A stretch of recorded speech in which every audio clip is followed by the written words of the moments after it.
Hello and welcome to another edition of The Huddle. My name is Chris Guscott and we are here at Greenwith in preparations for this weekend's massive semi-final between the Uni SA Eagles and the South Sydney Chiefs. We'll have interviews from both teams in the lead-up. We'll have the national scoreboard as usual, and we will, of course, go through our exciting slate of round 13 matchups. We will start with the early game between the Port Adelaide Spartans and the Eastside Razorbacks. With Eastside already guaranteed a spot in the Great Southern Bowl and Port Adelaide knocked out of the finals picture, there wasn't a whole lot to play for apart from pride and the competitive nature between these two sides. These matches are almost always close, so what better way to end the regular season than with a thriller, right? So here we go between the Razorbacks and the Spartans. So much action in this one, we're going to get straight into it. First quarter, very first play of this match, and this is not a good start for the Spartans. Dixon fumbles the handoff. Novice forced to dive on it for a big loss. That's a shaky opening play. A few plays later, third and long. Novice looking to dig his team out. Long pass, Jordan Blanco. Terrific defensive play at corner. Swats it out of DeFrancesca's hands. That'll force the fourth down. So midway through the Razorbacks drive, Wellborn, he's looking to his trusted receiver in Builder. Of course it works. Big pickup. Only dampened by a big hit from Jack Mohan. Builder sits this one out temporarily. He would return, however. 2 plays later, they're going to take it to the air again. Wellborn, this time he's going to get time to find Blanco across the middle, and the Razorbacks will move the chain. So here they come. Goal line set.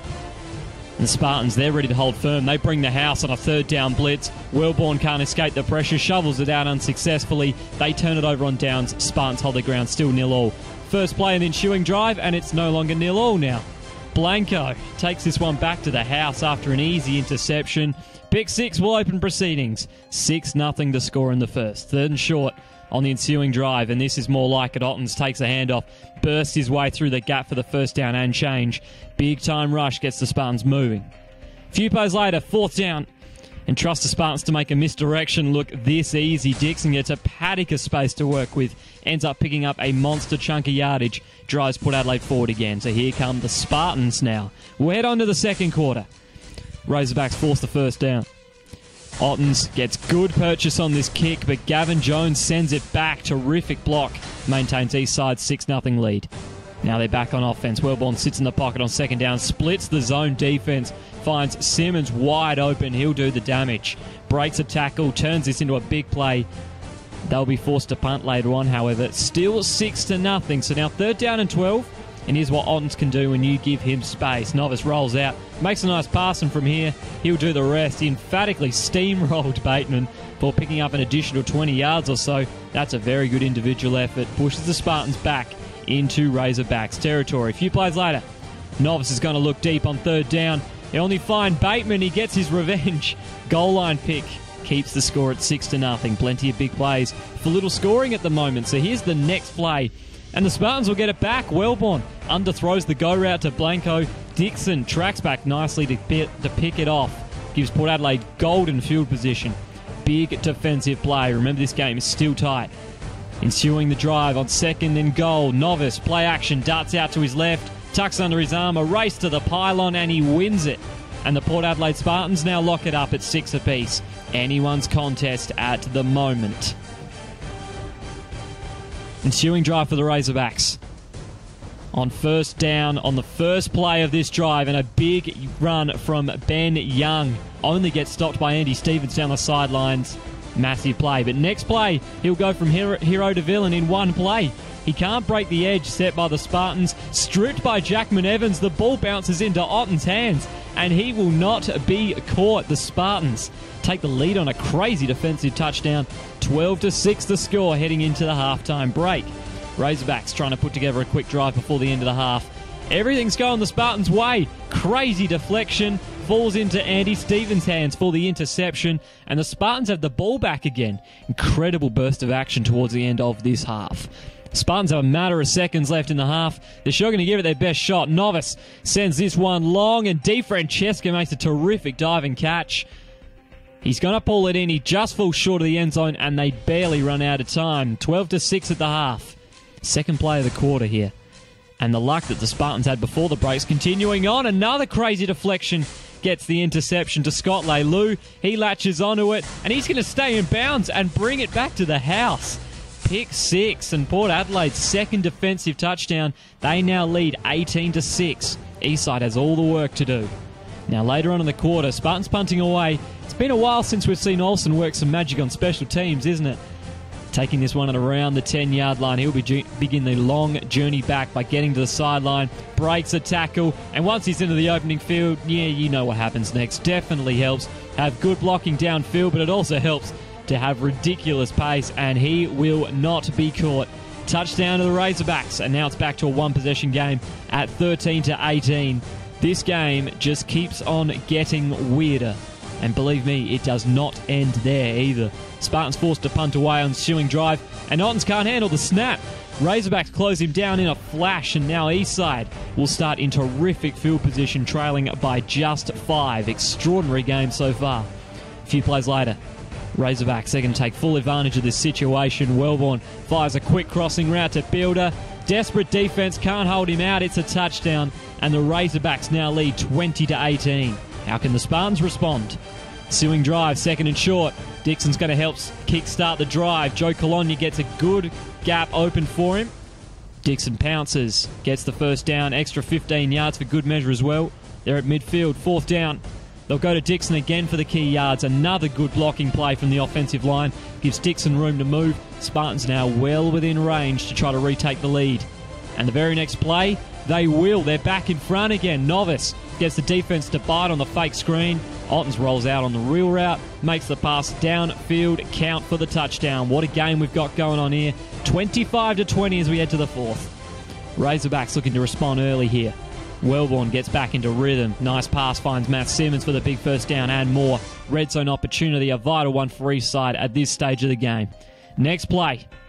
Now the Razorbacks, they'll be back in front. Wellborn gets time to send in a deep pass to Builder. Of course, he's going to meet it at the high point. Another big-time connection between those two.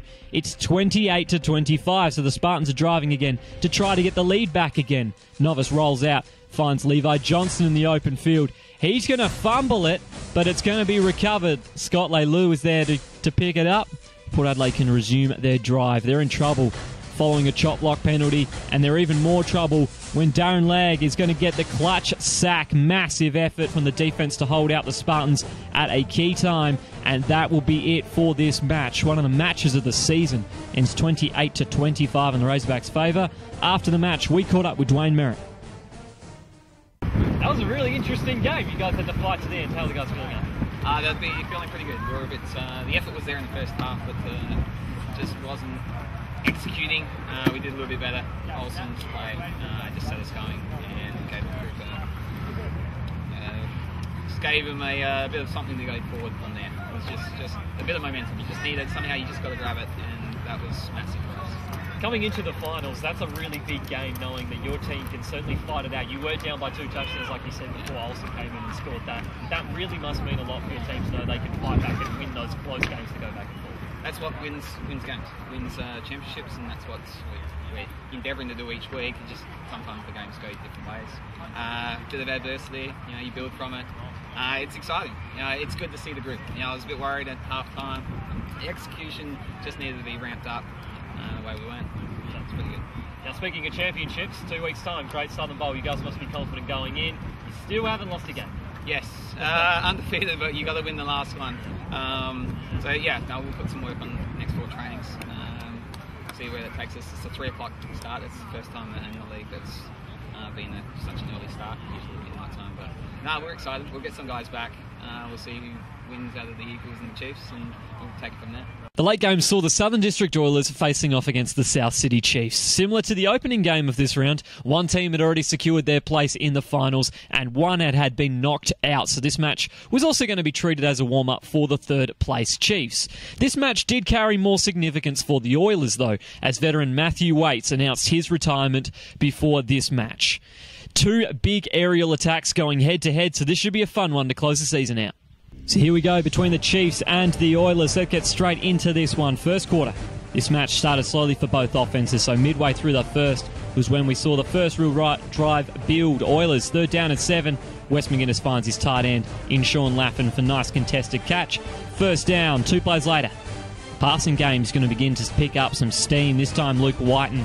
He is going to get some good yardage after his defensive back tries to undercut the route. Southern District already pressing the red zone. Nice play there. Now it's 4th down and 11 after a few bad plays, and Josh Francisco will end this drive. West McGuinness on target to Jared Shields, but it's batted down. Nice play. Chiefs survive the first big drive. Not much happening in the first. We head to the second, still scoreless. Oilers have possession again to start the second, and they'll hand it right back. Waits fumbles the handoff, recovered by Matt Hoare, and the Chiefs now start in golden field position. Very next play, 1st down and goal, and this is what happens when you give Whitehead a little bit of time. Finds Robert Hall in the end zone for the first score of the match, and it's now 7-0 for the Chiefs. They will get it back soon as well. Whitehead, he is going to have so much time in the pocket. The offensive line doing a terrific job on this play. Eventually gets rid of it, and Robert Hall is there for the reception. And a nice play as the Chiefs continue their drive. Same drive, 2nd down and 4. Whitehead is going to be damaging on the ground as well. Secondary spreads out, goes deep, and he'll be the easiest of first downs for the quarterback. This drive is picking up some serious momentum and fast. The Oilers need to hold on somehow. They almost have here. It's 4th down, but the Chiefs will come through in the clutch. Whitehead waits on the routes to break. Andre Hall is wide open. Touchdown for the Chiefs. 13-0. This match suddenly slipping away from the Oilers, and they still can't build any offense, so the Chiefs will get it back in time to charge again. Whitehead makes a quick pass to Robert Hall. 1st down and change before he turns it into a bigger gain by staying on his feet. Flag down as well, 15 yards face mask, so they're going to move down all the way to the 12. And Whitehead going to once again be doing his little Houdini act here. He's going to be escaping a lot of pressure in the pocket. Eventually going to look downfield, but a nice play from Ben Stevens breaks this one up in the end zone. Key play there. 2 plays later, Whitehead, he's going to get plenty of time to float this one towards Edmonds in the end zone, and he just can't pull in the one-hander. Tough catch to make, doesn't come off. Ensuing field goal is no good as well. Handy 13-0 to lead at the halftime break. So first play of the half, Andre Hall gets the handoff. Nicholas Prohorov will not allow it. Terrific play off the edge for a big tackle for loss. Early statement of intent from the Oilers. That eventually forces a punt. Oilers offense is ready to play as well. West McGuinness finds Luke Whiten again for another big game. Plenty of offense stemming through him in this one. Here come the Oilers. 4th down later on the drive. The best wide receiver quarterback combo in the league comes up big here. Tedmonson was quiet by his standards up to this point, but Southern District still building a nice drive regardless. So very next play, West McGuinness, his time will go straight up the middle. Finds Paul Muntz for the 1st down, and the Chiefs desperately backpedaling here. Oilers in range to score. And then the next play after that, Southern District will add their first points of the day. Just because Tedmonson's quiet at this stage doesn't mean you can't keep him out of the end zone, and it's now 6-13 in the 3rd. Keep watching this celebration, by the way. Plenty of good poses being thrown around. This game is tightening up here. And the Chiefs were building a solid drive on the ground here before Kenny Getzinger takes this one away. Great interception, terrific concentration and reflexes, stops the drive in its tracks. The Oilers have the momentum now. And now we have 1 quarter left to play here. We will head into the 4th. Ensuing drive. The pass offense is rolling now. Another tight spot on 4th down, and they'll convert with a big-time throw from West McGuinness to Shields. Gutsy pass will move the chains. Oilers are building a nice comeback here. And very next play, here's something you don't see every day. This at first appears to be a pick to Josh Francisco, but Jared Shields will have none of it. He simply snatches the ball away from Francisco, turns it into a 1st down. That's an extraordinary play. Everything going right for the Oilers at this stage. Later on in the drive, 1st down and goal, and the lead is cut to just a single point. West McGuinness to Tedmondson. There's something new. Easy touchdown puts Oilers 12-13 behind in the 4th. Pressure well and truly on the Chiefs. We skip ahead to late in the 4th. Oilers turn it over on downs, give the Chiefs good field position. Whitehead keeps the drive alive on 4th down. Still late here, and it's only 1 point. Important plays here. Very next play, Chiefs regain their breathing room. Jump ball for Edmonds. He goes up and gets it. Terrific catch gives the Chiefs a 19-12 lead late in the 4th. Still time for the Oilers here to mount one final challenge. And the Oilers, they need a big play or two, and this is the opposite of what they want. Edmonds straight through the line. Big play on the defensive front. Gets a massive sack. A huge play. And next play, here he is again. Garrett terrific pressure off the edge, pushes West McGuinness out of the pocket into Edmonds. 2 sacks in 2 plays. The Oilers can't go anywhere from there, and the Chiefs will hold on to win a thriller 19-12. South City gets back to winning ways before their semi-final clash. After the match, we caught up with Andre Hall. Big win for you guys, tight win. How are they feeling after the game? Pretty pumped, to be honest, Chris. Look, the trainings are getting better, and it's just it's showing on the field. Really, everyone's coming together as a group just at the right time of year. So it's all feeling good. Everyone's sort of getting around each other. Great club to be around at the moment. Exactly. Now, your own play today, you had a terrific game receiving. You were really used, in all facets of sort of the receiving game. How were you feeling out there today?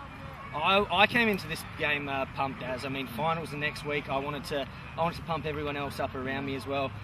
Look, we've got Simon Whitehead back. Enough said, really. The guy just puts it where it needs to be, and I couldn't be happier with how the two of us played today. The whole team, really.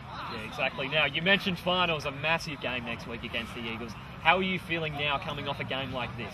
Oh, look, I'm not going to lie, I'm nervous. Like, this is my first year playing finals for Gridiron as a whole, so I'm not sure what really to expect. So I'm looking at the senior guys to guide us through. But couldn't be more excited, to be honest, man.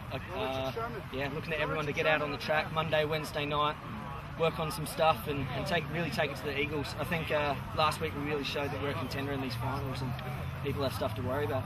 It's now time for the national scoreboard, and we will start in New South Wales where the semi-final rounds help determine next week's Waratah Bowl. The 2-seeded Lions advance to yet another grand final after a tough 9-0 victory over UTS, and will be looking to keep their ridiculous dynasty alive for another season. They'll face off against the Western Sydney Pirates after they defeated the Sutherland Seahawks 34-6. So 1 versus 2 in next week's final, and that is your national scoreboard. It is finals time here in SA, and that means double the interviews in our Huddle Spotlight. We headed down to Marion to catch up with Chiefs head coach Heath Thomas, and then we roped in Coach Carlton and Eagles training down here to talk about the big semi-final.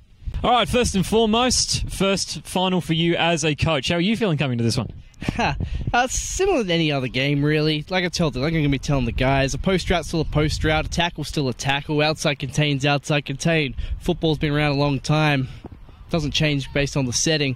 But look, even juniors, and as a player as well, I've been in finals before. It's nothing new. It's just a different environment for the guys. Football's still football. Exactly. Now, the one thing I am going to ask you, you weren't coach last year, but last year the Chiefs really got a number taken out of them against the Eagles in last year's semi-final. Is that wearing on the minds of the guys who were here last year?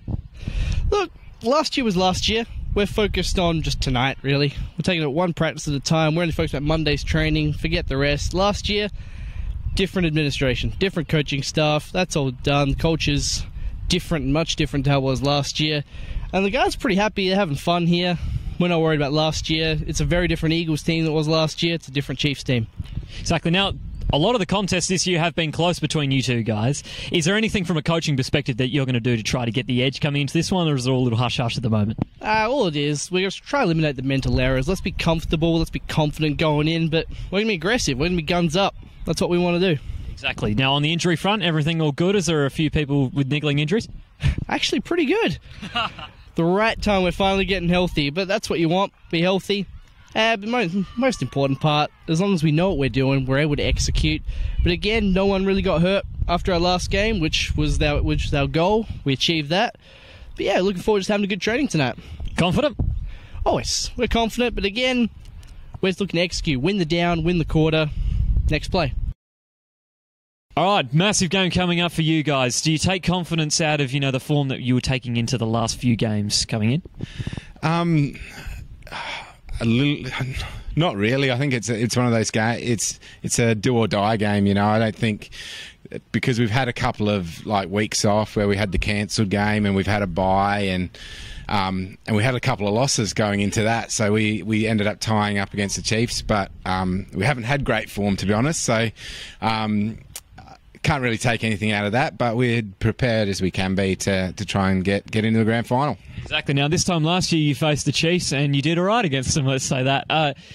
Do any of the players in there carry this in with them, especially the players that were playing last year? Is this on their minds at the moment heading into this week's game? I think it's a new season. I mean, they're a different team to what they were last year. Different coaching staff, different players. They're a young team, so they've developed pretty well. I think definitely some of their players have really started to develop well this year. So maybe, I don't know if they do. If they do, good. Like go in with a bit of confidence. But I think on any day, I think they've shown they can be a pretty good offense and defense. So we're going to have our work cut out for us. Yeah, exactly. In terms of the season series, you guys got 2 on them, and the draw, the last one, obviously. Is that a confidence booster for you guys as well, knowing that you have got the edge over them as sorts? Oh, a little bit, I guess. We match up well, I guess. From that perspective, we've managed to get 2 wins against them, and the last one was a tied game. So I think it shows we do match up well, but on any day, they can come out and be explosive, and so it's going to be a difficult game. Exactly. Any news on who's going to be quarterback?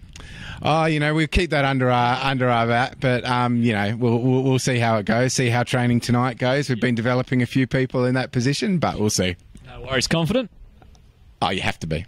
Thank you very much for joining me on another episode of The Huddle, especially now that finals are upon us. Ozsports Online Network is where everything regarding Gridiron SA is. Until next time, catch you around.